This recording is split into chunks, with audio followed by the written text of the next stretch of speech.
Wonder Woman has arrived.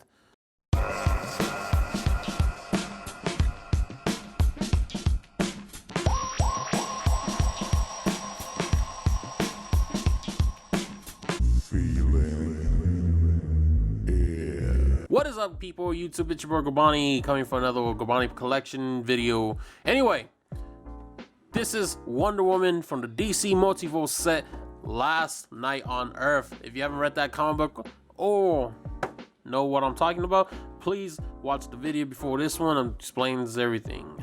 Now, this is the Bane Build-A-Figure Wonder Woman figure, and I do love me Bane. Now, looking into the box, let me pick up my camera a little bit. This isn't your average Wonder Woman. This is more of the edgier Wonder Woman. Now I'm playing, but actually, this Wonder Woman in the story was pretty dope. I really liked her. She has a really unique design with a mohawk and a little bit different from a little and the little cape. But looking into the figure inside, you do see Bane's opposable arms, Wonder Woman's sword, the little trading card, and the little thing in the back, the little peg stand. In the side, you can see Wonder Woman right here. This is Wonder Woman from the Batman Last Night on Earth. Bottom got Rebels. Back, you can see Bane's Build-A-Figure. You can see Wonder Woman's little trading card right here. This is how she looked in the comic. I think that's, yeah, she had Vixen on the side.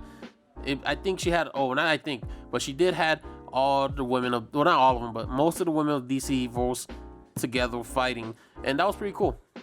Right here, you get to see the other characters in the lineup. I already reviewed this Batman. If you haven't checked it out, go check it out now. And come up for this video, we have also Scarecrow and Omega. We're going to talk about who is Omega a little bit when it gets to his video. So that's enough talking about the box. So let's crack this baby open. Alrighty, here she is out of the box. And let's look into accessories. She does come with a little bit less than the Batman, but we're going to look through it. Things up, we're going to look at her peg stand, and it's just the regular, all the peg stands are the same for DC, black peg stand with the DC logo. So next up, we're gonna look at our trading card. Now, this is a really cool trading card. Like I said before, don't know if there's any value in these, but I do collect them, put them in little sleeves. In the back, you get to see her little Wikipedia, where this Diana's from. Her name's Diana Prince, 6 foot. Whoa. She's 6 foot even. She is Amazonian, so she is tall. And a little read up about her. But let's put that next to the Batman. She also comes with her sword. It is a little bent, but I could fix that with a little heat. But this sword is pretty rubbery.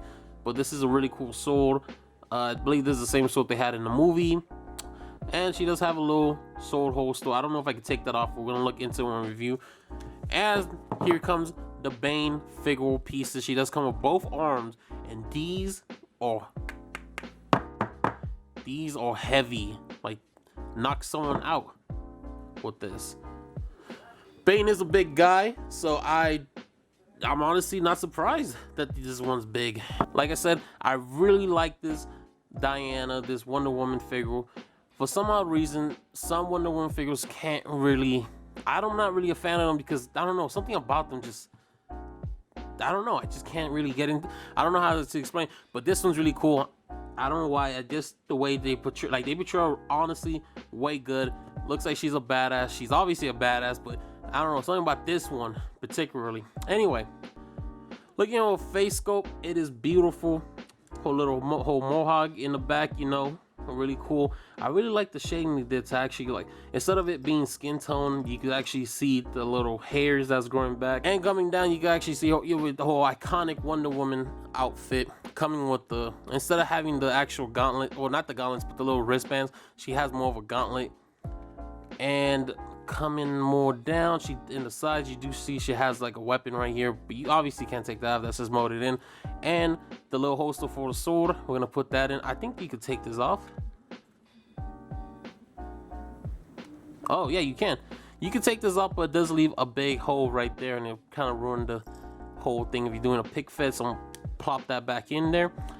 Coming down, you can see her beautiful boots, the high heels. Even in the apocalypse, you're gonna need some high heels, am I right, ladies? And in the back, she does have this cloak. It is rugged. If you don't know what's going on, you're gonna have to read the comic obviously, to figure out what is going on. So, articulation.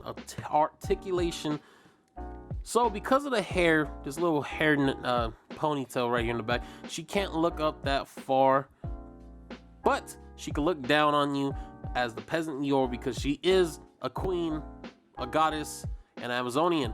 She can look side to side. The cloak, I don't think you could take it off without ruining the figure. So she is limited to some articulation, so she can't move her arms all the way. She can't rotate them. She can move them out though. She does have double jointed elbows and wrist rotation and swivel. She does have some, she has ab crunch, not ab crunch, but she has ab rotation, but no wrist rotation, no side hip rotation, obviously. She could kick really far out. Look at that. Like, who dares judge me? And then she could kick that far out with both legs stretched. And then she, like, again, the cloak, she can't kick that far back. But she does have double jointed knees. Now that is something good. She does have wrist rotation and some ankle pivot and toe joints.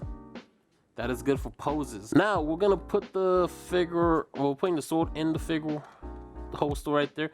Beautiful. Can you move it? Yes, you can. That's beautiful. I like that. It kind of hinders it a little bit, but that's fine. For posing, it is fine. You know, these all go up in my shelves and I just look at the memories. It's kind of tough to stand on its own.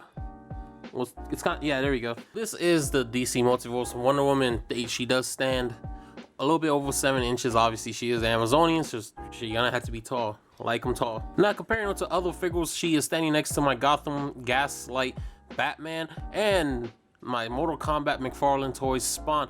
And this is actually pretty good. Spawn, I always picture Spawn being a really tall character, and Wonder Woman, I always picture being taller than Batman, especially this Batman. So yeah, I like how it fits into size with some of these. All right, and then for another comparison, we have more DC figures. We do have the Shazam movie Shazam, DC Multiverse figure, and the DC Multiverse figure Cyborg from the original Teen Titans show.